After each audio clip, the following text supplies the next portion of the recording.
Hi super fans, I am Swapnil और इस video में मैं बताऊंगा कि guardians of the Galaxy volume 3 के बाद इन अतरंगियों की टीम में से आखिर कौन सा कैरेक्टर एमसीयू को फाइनली अलविदा कहेगा। थॉर लव एंड थंडर में एक छोटे से केमियो के बाद रिसेंटली हमने इस टीम को देखा डिज्नी प्लस के the guardians of the Galaxy holiday special में, और guardians of the Galaxy volume 3 movie MCU में इस गार्डियंस की टीम की आर्क को कंप्लीट करेगी। एंड मूवी के डायरेक्टर जेम्स गन की बातों से ये कंफर्म्ड है कि ये मूवी काफी इमोशनल होने वाली है, यानी कि वॉल्यूम 3 ना ही सिर्फ इस गार्डियंस की टीम की स्टोरी आर्क को एंड करेगी बल्कि साथ ही एक या फिर दो इंपॉर्टेंट कैरेक्टर्स एमसीयू को हमेशा के लिए छोड़ जाएंगे। एंड इनमें से एटलीस्ट एक फैन फेवरेट कैरेक्टर मरेगा जरूर, जो लाता है मुझे इस गार्डियंस की लिस्ट के काउंटडाउन पे कि कौन से कैरेक्टर के मरने के सबसे ज्यादा चांसेस है। एंड इस लिस्ट की शुरुआत होती है नंबर 8 पे गमोरा से। अवेंजर्स इन्फिनिटी वॉर में थैनोस ने सोल स्टोन पाने के लिए गमोरा का सैक्रिफाइस कर दिया, बट इस कैरेक्टर को वापस लाया गया अवेंजर्स एंड गेम में अवेंजर्स के टाइम ट्रेवल में हुई टाइम हाइस्ट की वजह से।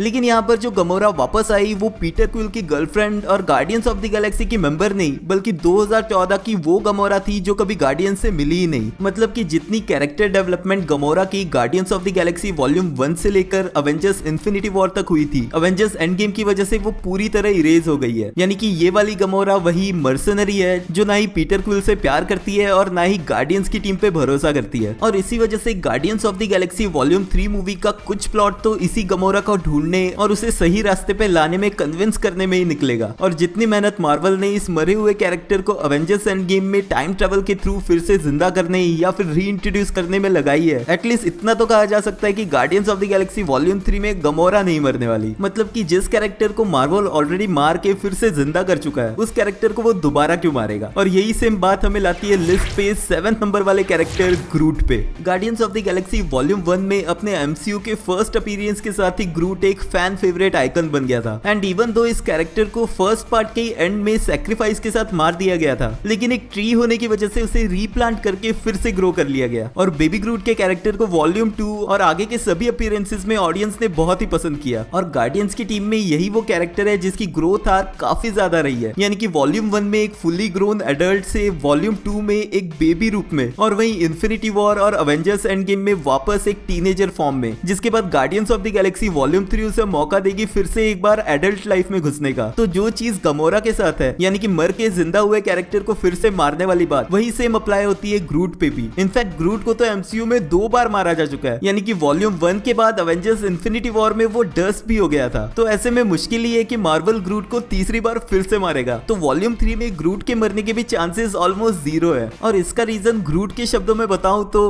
आई एम ग्रूट। इस लिस्ट में 6th नंबर पे आता है क्रैगलिन। ऑल्दो क्रैगलिन ने गार्डियंस की इस टीम को सबसे एंड में ज्वाइन किया है। अब क्योंकि क्रैगलिन इस टीम का इतना इंपॉर्टेंट मेंबर नहीं है, तो ऐसे में इस कैरेक्टर की डेथ दिखाना इतना इमोशनल टॉर्चर नहीं होने वाला। इनफैक्ट इस कैरेक्टर की डेवलपमेंट भी होना अभी बाकी ही है, यानी कि जो मैजिकल एरो से योंडू से मिला है, अभी भी वो उसे यूज करना सीख ही रहा है। और वैसे भी योंडू के बाद इस याका एरो जैसे इतने इंपॉर्टेंट वेपन का यूज होते हुए दोबारा एमसीयू में दिखाया ही नहीं गया है, तो एटलीस्ट उसी के लिए क्रैगलिन को शायद जिंदा रखा जाए। इस टीम के सबसे लीस्ट इंपॉर्टेंट मेंबर से चलते हैं टीम के मोस्ट इंपॉर्टेंट मेंबर, जो है नंबर 5 पे पीटर क्विल एके स्टार लॉर्ड। इस अजीबोगरीब टीम मेंबर्स वाली टीम का सेल्फ अपॉइंटेड लीडर है पीटर क्विल। अब इवन दो जेम्स गन के हिसाब से वॉल्यूम 3 गार्डियंस की इस जर्नी की लास्ट मूवी होगी, लेकिन इसका ये मतलब नहीं है कि गार्डियंस एमसीयू को टोटली अलविदा कह देंगे। यानी कि सिंपल वर्ड्स में गार्डियंस की ये करंट टीम टोटली चेंज हो जाएगी, यानी कि इस टीम के कुछ मेंबर्स या तो मारे जाएंगे या फिर रिटायर हो जाएंगे, लेकिन गार्डियंस ऑफ द गैलेक्सी एक कोर टीम बनके एमसीयू में एग्जिस्ट जरूर करेगी। तो ऐसे में इस न्यू गार्डियंस की टीम के लिए एक लीडर होना काफी जरूरी है। और जिस तरह की पीटर क्विल की स्टोरी आक रही है, न्यू गार्डियंस की टीम के एक लीडर के रूप में पीटर क्विल का मौजूद होना जरूरी हो जाता है। ऑल्दो ये 100% है कि वॉल्यूम 3 में पीटर क्विल की डेथ दिखाना काफी इमोशनल होगा, लेकिन स्टार लॉर्ड के इस कैरेक्टर की जर्नी का एंड डेथ नहीं मैच्योरिटी होनी चाहिए। क्योंकि पास्ट की सभी मूवीज के थ्रू जिस तरह इस कैरेक्टर को बिल्ड किया गया है, जो कि इंपल्सिव और रेकलेस होने के साथ साथ उसे ऑर्डर्स लेने से और रूल्स फॉलो करने से भी प्रॉब्लम है, जैसे कि वो जनरेशन एक्स के सभी टीनेजर्स को एक साथ रिप्रेजेंट करता है। तो ऐसे में इस कैरेक्टर की ग्रोथ और मैच्योरिटी इसकी डेथ दिखाने से बेटर चॉइस होगी, बशर्ते वो फाइनली सीरियस होके ग्रुप को प्रॉपरली लीड करता हुआ दिखे, जो बाय द वे इस हॉलीडे स्पेशल में दिख के भी आया है। तो अगर ऐसा होता है तो पीटर क्विल के मरने के कम ही चांसेस है।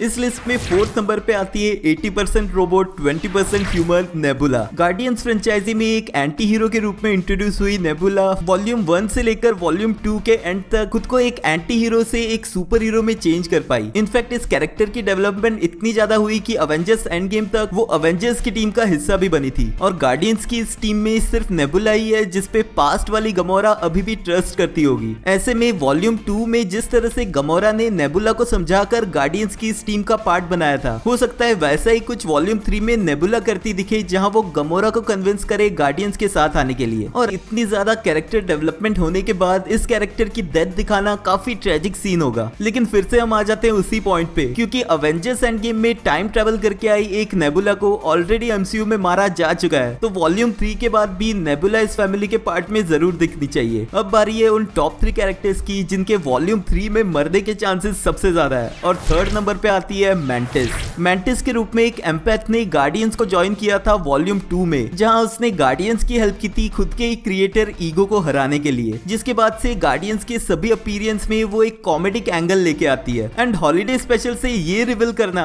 कि मैंटिस स्टार लॉर्ड की हाफ सिस्टर है, तो अब इस कैरेक्टर को डेवलप करने के न्यू चांसेस भी मिल जाते हैं। लेकिन मैंटिस के नंबर 3 पे होने का रीजन यही है, क्योंकि यही रिलेशनशिप मैंटिस को खतरे में भी डालती है। बिकॉज पास्ट में पीटर क्विल के सभी नोन रिलेटिव्स मारे जा चुके हैं। उसकी मदर जो अर्थ पे कैंसर से मरी, उसका असली फादर ईगो जिसे उसने खुद मारा, उसे पाल पोस के बड़ा करने वाला उसका डैडी योंडू जो उसे बचाते हुए मारा गया, एंड देन उसकी गर्लफ्रेंड गमोरा जिसे थैनोस ने सोल स्टोन के लिए मारा। तो ऐसे पनौती की रिलेटिव बनने के बाद मैंटिस का वॉल्यूम 3 में क्या होगा कहना काफी मुश्किल है। लिस्ट में बचे हैं टॉप 2 और नंबर 2 पे आता है ड्रैक्स द डिस्ट्रॉयर। अब इनविजिबिलिटी की सुपर पावर्स वाला ड्रैक्स गार्डियंस की टीम का एक बहुत इंपॉर्टेंट पार्ट रहा है, और मैंटिस के साथ एक कॉमेडिक डुओ के रूप में ऑडियंस ने इस कैरेक्टर को काफी पसंद भी किया है। लेकिन ड्रैक्स को प्ले कर रहे एक्टर डेव बतिस्ता ने कंफर्म किया है कि ये मूवी उनकी गार्डियंस के साथ लास्ट मूवी होगी। और ऐसे में जब कोई एक्टर ही कैरेक्टर को आगे प्ले नहीं करने वाला है, तो उसकी जर्नी एंड करने का सिंपलेस्ट तरीका है मूवी में उसकी डेथ दिखाना। और यही रीजन है कि ड्रैक्स द डिस्ट्रॉयर वॉल्यूम 3 में शायद उन कैरेक्टर्स में से एक होगा जो मूवी के एंड में मारा जाएगा। लेकिन ये भी 100% कंफर्म नहीं कहा जा सकता, क्योंकि पास्ट में हम देख चुके हैं कि एमसीयू में कैरेक्टर की डेथ दिखाए बगैर भी उसे एंड किया जा सकता है, जो चीज हुई स्टीव रॉजर्स के कैरेक्टर के साथ। लेकिन जिस तरह की ड्रैक्स की जर्नी रही है, उसके कैरेक्टर को एंडिंग इसी तरह मिलनी चाहिए। और वैसे भी ड्रैक्स की रियल फैमिली ऑलरेडी डेड है, एंड रोनेन और थैनोस को मारने के बाद अब उसके पास बदला लेने के लिए कुछ भी बचा ही नहीं है। तो ऐसे में अगर उसे इस न्यू फैमिली को बचाने के लिए खुद का सैक्रिफाइस करना पड़ता है, तो शायद यहीं पर ड्रैक्स की जर्नी का एंड दिखाया जाएगा। और फाइनली मेरी इस लिस्ट में टॉप पे यानी कि नंबर 1 पे आता है सबसे अनफ्रेंडली रकून